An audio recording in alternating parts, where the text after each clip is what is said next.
मालवा के पठार में एमपीपीएससी जो प्रीलिम्स को लेकर प्रश्न पूछ सकते हैं, वो कैसे प्रश्न पूछेंगे और उसकी जो लोकेशन है वो कहाँ होगी, वो यहाँ पर आप समझिएगा।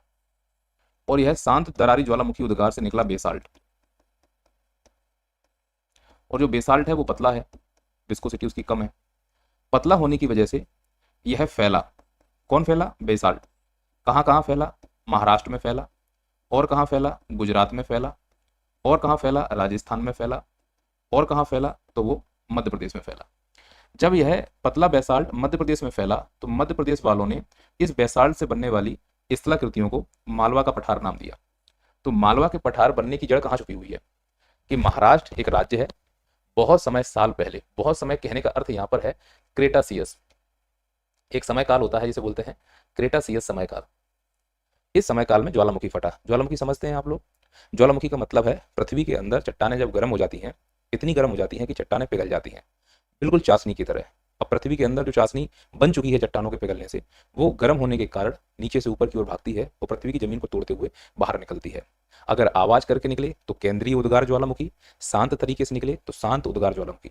जो पतला होता है मलबा वो शांत ज्वालामुखी के रूप में निकलता है, जो गाढ़ा होता है वो केंद्रीय उद्गार ज्वालामुखी के रूप में निकलता है। केंद्रीय उद्गार ज्वालामुखी हमेशा तेज आवाज करते हैं, विस्फोट के साथ फटते हैं।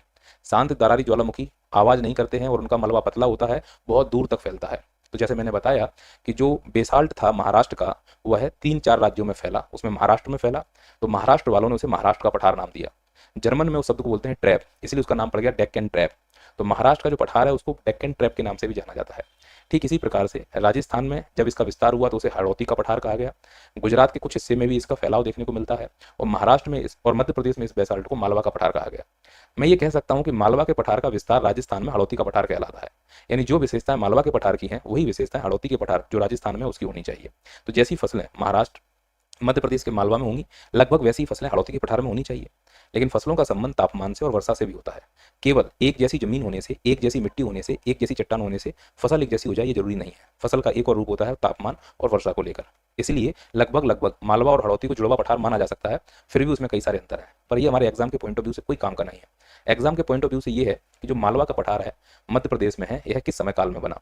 समय काल के अलग अलग प्रकार के नाम होते हैं, उसमें हमें फंसना नहीं है। तुम तो याद रखो कि क्रेटासियस नामक एक समय काल था, उस समय यह बना। कैसे बना, विस्फोट के साथ ज्वालामुखी फटने से बना कि शांत से, तो बोलोगे शांत दरारी ज्वालामुखी से बना।